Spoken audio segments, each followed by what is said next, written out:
BJP पर CM Gehlot का निशाना। गहलोत ने कहा, लोगों को जल्द एहसास होगा, हिंदुत्व पर भरमा रही है बीजेपी। उनको एहसास हो जाएगा खाली ये हिंदुत्व की और राष्ट्रवाद की बात करके लोगों को भरमा रहे हैं। गहलोत का आरोप, वोटों के लिए हिंदुत्व की बात करती है बीजेपी। इनकी बातों में दम नहीं है, शासन नहीं कर रहे, खाली वोट लेने के लिए हिंदुत्व की बात करते हैं। गहलोत का तंज, जल्द खुलेगी बीजेपी की पोल। इनकी पोल खुलेगी तब झटका लगे तो मालूम पड़ेगा इनको। गहलोत बोले, इनकी कथनी और करनी में कितना अंतर जनता समझ रही है। समय आने पर इनको झटका देगी जनता, ये समझ नहीं पाएंगे क्या हो गया। सीएम ने कहा, भयंकर है महंगाई, बेरोजगारी से हाहाकार। महंगाई बहुत भयंकर है, बेरोजगारी तो हाहाकार मचा हुआ देश के नौजवानों के अंदर। असल मसला क्या? नमस्कार, बहुत स्वागत है आपका। प्राइम डिबेट देख रहे हैं आप, आपके साथ में जेपी शर्मा। राजनीतिक दलों के वार पलटवार तो खैर अपनी जगह हैं, लेकिन आम बुद्धिजीवियों के लिए भी ये एक महत्वपूर्ण सवाल है कि क्या राजनीति की नई पौध में अब धर्म या मजहब रोज़मर्रा के मुद्दों से बेहतर खाद पानी का काम कर रहा है। कुछ का मानना है कि ये कोई रॉकेट साइंस का सवाल नहीं है। सीधी बात है कि अब तक एक वर्ग की उदारता की कीमत पर दूसरा वर्ग सौहार्द के दावे करता था, जो चलन अब अपने अंतिम दौर में पहुंच गया है।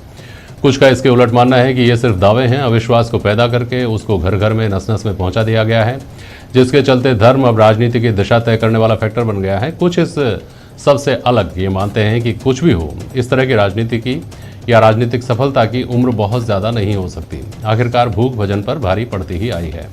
तो आज प्राइम डिबेट में इस पर बात होगी, इन सवालों के जरिए कि सियासत के तराजू में धर्म का पलड़ा भारी या रोजमर्रा के मुद्दों का। राजनीति की धार्मिक परिभाषा लिखने की कोशिश कौन कर रहा है, और क्या विपक्ष महंगाई बेरोजगारी को राष्ट्रीय मुद्दा बना पाया?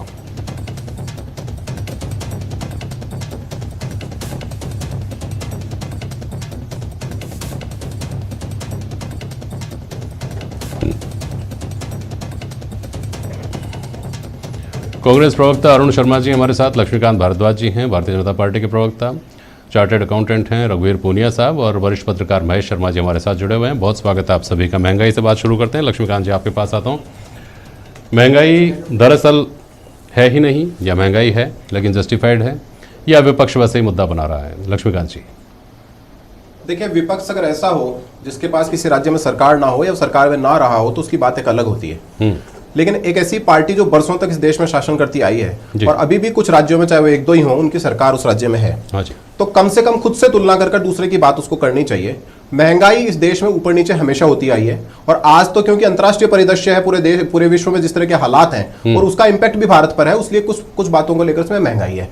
लेकिन जो हमारे मुख्यमंत्री जी इस बात को उठा रहे हैं और जो इस बात का आरोप लगा रहे हैं, उनको सोचना चाहिए कि पूरे देश में अगर महंगाई सबसे ज्यादा कहीं पर है तो वो राजस्थान में है। पूरे देश में अगर बेरोजगारी कहीं पर सबसे ज्यादा है तो वो राजस्थान में है। पूरे देश में अगर क्राइम कहीं सबसे ज्यादा है तो वो राजस्थान में है। पूरे देश में अगर रेप के मामले सबसे ज्यादा कहीं है तो वो राजस्थान में है। तो सबसे पहले जिस प्रदेश की जनता ने उनको वोट देकर चुना है और एक अच्छा शासन का वादा करके चुना है, तो उनको सबसे पहले उस प्रदेश की चिंता करनी चाहिए, अपना जो धर्म है उसको निभाना चाहिए, बजाय दूसरों पर टिप्पणी करनी। अरुण शर्मा जी जवाब दीजिए, फिर मैं सवाल करूंगा लक्ष्मीकांत जी से। बोलिए। देखिए, भारद्वाज जी जो कह रहे हैं कि कांग्रेस 50-60 साल सत्ता में रही है, ये एक कमाल की शिकायत है इनको।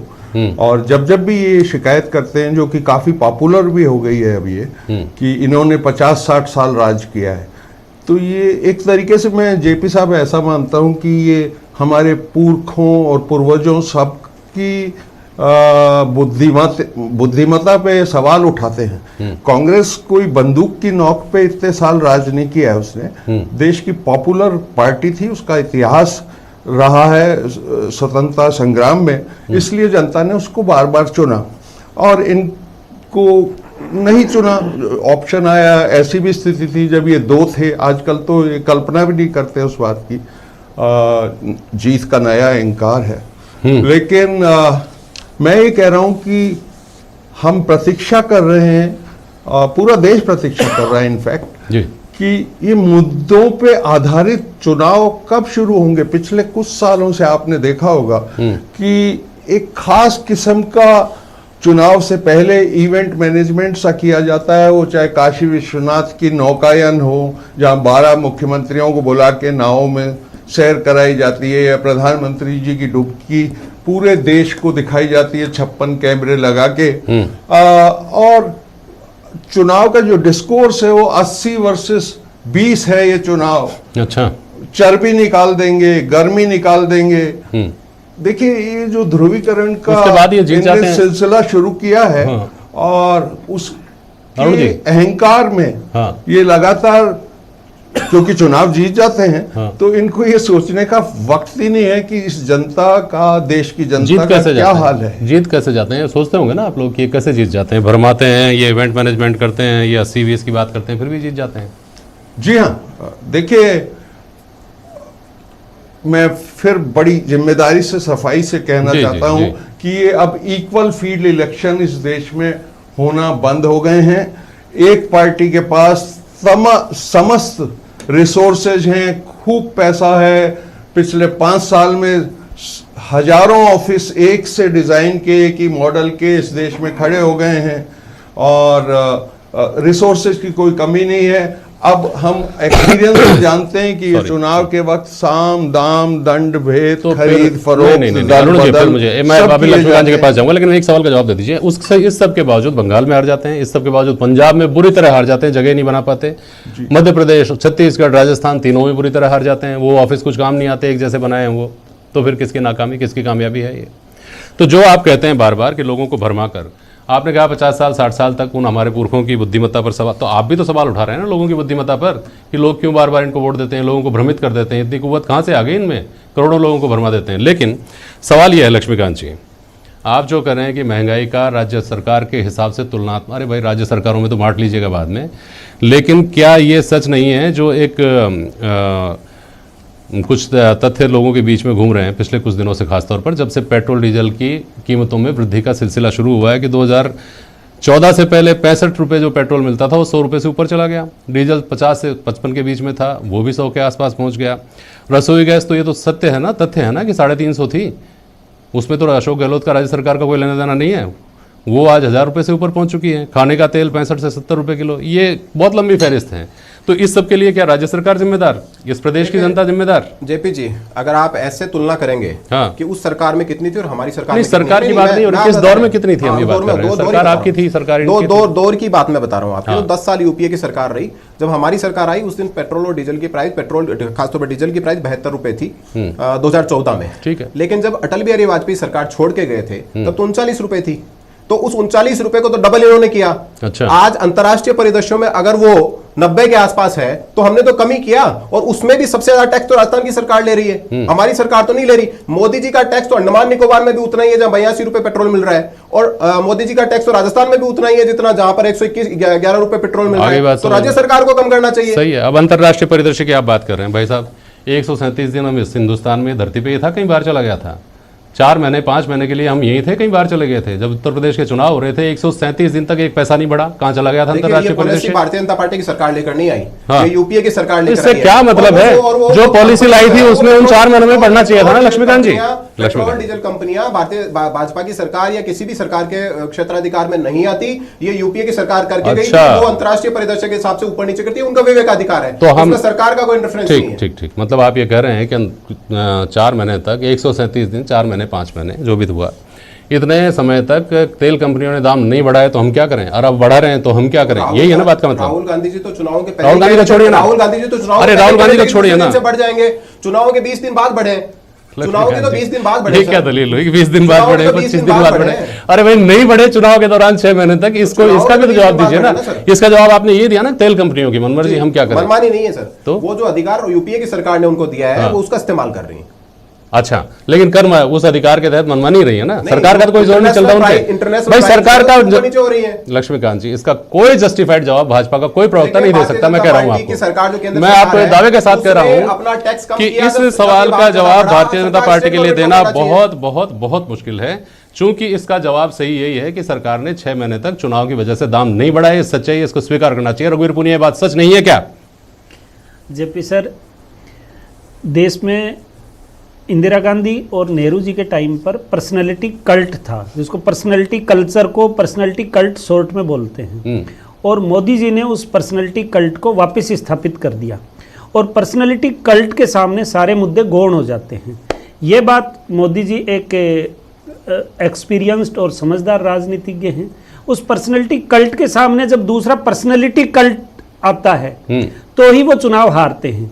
जैसा आपने पश्चिम बंगाल में पर्सनैलिटी थी, और पंजाब की बात करें तो पंजाब में बीजेपी की अभी प्रेजेंस नहीं है, और क्योंकि वहां पर हिंदुत्व का एजेंडा भी नहीं चलता, क्योंकि वहां पर सिख ज्यादा हैं, और सिख अपने आप को एक हिंदू से थोड़ा सा अलग करके भी मानते हैं। वैसे लॉ के हिसाब से तो सिख हैं, वो हिंदू का ही पार्ट हैं, लेकिन वो उनकी अपनी एक अलग आइडेंटिटी है। तो ये बात सरकार के समझ में आ गई, और महंगाई बढ़ाने में सेंट्रल गवर्नमेंट की सबसे ज्यादा भूमिका है। लेकिन जो अभी आपने कहा हिंदुत्व, इंट्रो में ये कहा कि हिंदुत्व का मुद्दा, तो हिंदुत्व का मुद्दा और हमारे प्रधानमंत्री जी की छवि है, पूरे चुनाव में वो गेम प्ले कर रहा है, और जब तक उनके मुकाबले का दूसरा लीडर नहीं आएगा, जब तक कोई भी मुद्दा चुनाव में नहीं बनेगा, मुझे ऐसा लग रहा। ठीक है, चेहरों की बात से परे जाकर थोड़ी सी बात करें। अरुण जी, आपने अभी बीच में कहा जवाब में अपने में कि मुद्दों पर चुनाव पता नहीं कब होंगे, तो आप इसकी प्रतीक्षा करेंगे क्या? मुद्दों के ऊपर चुनाव कब होंगे? प्रतिपक्ष का एक काम है कि वो मुद्दे बनाए, मुद्दों को लोगों के बीच में लेकर के जाए, लेकिन उसमें समस्या क्या ये नहीं आती कि आम आदमी के जहन में अगर ये चल रहा हो कि साहब बहुत बड़ी गलती होगी, 2014 के बाद कहाँ धर्म वरम के चक्कर में पड़ गए, भावनात्मक मुद्दों के चक्कर में पड़ गए, रामराज था, बिल्कुल सस्ती चीज़ें थी, हर आदमी के पास रोजगार था, बड़े चैन की बंशी बज रही थी, ये तो हमने कबाड़ा कर लिया। अगर ऐसा हो तब तो समझ में आए, उससे पहले भी ऐसे ही हालात थे, बेरोजगारी के, महंगाई के, इन्हीं मुद्दों पर तो जीत करके आए थे, उन्हीं मुद्दों पर आप चाहते हैं कि आप फिर से जीत कर आ जाएं, ऐसा कैसे संभव है अरुण जी? देखिए जेपी सर, ये काफ़ी लंबी बहस हो जाएगी कि ये 14 में कैसे आए थे, 19 में फिर दोबारा कैसे आ गए। हाँ, पर मैं कह रहा हूँ वो लंबी हो जाएगी। वो जवाब आप दे चुके, पैसा है इनके पास, आपने कहा पहले सवाल के जवाब में ही बोल चुके। कोई ना कोई भावनात्मक बात उठाकर, मतलब एक लंबी फहरिस्त है कि 2014 में मोदी जी क्या कह के शासन पे आरूढ़ हुए, महंगाई हो चाहे रोजगार हो, मतलब 20 नारे थे उस समय, बहुत हुई महंगाई की मार, अब के बाद मोदी सरकार 100 दिन में काला धन वापस ले आऊंगा, वो 15 लाख रुपए की तो मजाक भाई साहब। अरुण जी, सवाल इसीलिए तो ये गहरा हो जाता है कि जिन वादों पर आए थे उन वादों पर अगर कोई सरकार कायम नहीं रहे, इतनी दूर हो जितनी आप बताते हैं, मानते हैं, लोगों के बीच में बोलते हैं, तो अगले ही चुनाव में खारिज हो जाना चाहिए था ना। जीत का सिलसिला तो बनना ही नहीं चाहिए था, अगले चुनाव में खारिज कर देती जनता। देखिए सर, मैं बिना जनता की बुद्धिमत्ता पे सवाल उठाए हुए फिर कह रहा हूं, उस समय महेश शर्मा जी, आपको आवाज सुनाई दे रही है? हाँ बोलिए अरुण जी, अपनी बात पूरी करिए। जो सर्कमस्टांसेस 2019 के चुनाव में थे, आपको याद होगा दिसंबर 2018 में 3 राज्यों में ये हारे चुनाव विधानसभा के, राजस्थान, मध्य प्रदेश और छत्तीसगढ़। तो इनको पहली बार उस टेन्योर में ये तजुर्बा हुआ कि हम हार भी सकते हैं क्या। ठीक है, और महेश शर्मा जी, जो महेश शर्मा जी, आपको आवाज सुनाई दे रही है ना? सुनाई दे रही है। हाँ, विश्लेषकों का एक बड़ा तबका महेश जी ये मानता है कि धर्म की राजनीति अगर भाजपा करे, और भाजपा तो खुलकर कहती है कि वो हिंदुवादी पार्टी है, दक्षिणपंथी पार्टी है। कांग्रेस का तो ये असमंजस है कि वो कभी अपने आप को, उनको दक्षिणपंथी ये तो मत कहिए, लेकिन अपना धार्मिक चेहरा कभी दिखाना पड़ता है, कभी छुपाना पड़ता है, लोग ऐसा मानते हैं। भाजपा के साथ लोग भावनात्मक मुद्दों को लेकर इसलिए चले जाते हैं, ऐसा माना जाता है, क्योंकि तुष्टीकरण का स्तर इतना बड़ा रहा है कि लोगों को अभी हाल फिलहाल तो कम से कम इस वक्त तक तो ऐसा लगता है कि ये हमारे लिए ज़रूरी है। वो सब चीज़ें तो पहले भी थी, वो अब भी हैं, आगे भी किसको पता, महंगाई, बेरोजगारी, ये सब जो रोज़मर्रा के मुद्दे हैं खत्म होंगे कि नहीं होंगे, लेकिन एक मोर्चे पर तो कम से कम संतुष्टि मिल रही है मनोवैज्ञानिक। महेश जी, मैं ये कह रहा हूँ कि देश के अगर राजनीति का इतिहास लिखा जा रहा है आज़ादी के बाद, तो जैसा कि अभी पूर्व वक्ता ने जो जिस तरह से बात बताई कि व्यक्तित्व के आधार पर भी चुनाव लड़े गए हैं, ये एक बात बिल्कुल सत्य है। मुद्दे भी उस समय मतलब निर्माण के भी थे, और इसके अलावा रोजगार, बेरोजगार, गरीबी हटाओ वगैरह सबके मुद्दे थे, महंगाई भी थी। इसके बाद में जब अगर आप देखें तो एक गठबंधन सरकार के दौर में भी हुए थे, मंडल कमंडल के भी मामले आए थे, उस दौरान भी मतलब क्या होता था, मंडल पे कमंडल, कमंडल पे मंडल भारी पड़ गया था, लेकिन फिर वापस कमंडल आ गया। ये सारी चीजें होती हुई। सवाल ये आता है कि जब गठबंधन सरकारें बनी थी, एक वो लंबा इतिहास था है, वो 2014 तक का वो इतिहास बताता है कि देश ने विकास के मामले में काफी जो प्रगति थी वो काफी प्रभावित हुई थी, ऐसे एक दिमाग धारणा भी है। और वहीं वोटों का ध्रुवीकरण भी हुआ। धर्म और अफीम, धर्म एक तरह से अफीम ही है जो अपने आप ही मतलब लोगों का ध्रुवीकरण कर देता है और वो अपने अपने हिसाब से नजरिया, क्योंकि बहुसंख्यक व्यक्ति है तो बहुसंख्यक होने की वजह से वो धर्म बहुसंख्यक वाद की वजह से भी जीत का एक कारण रहा है।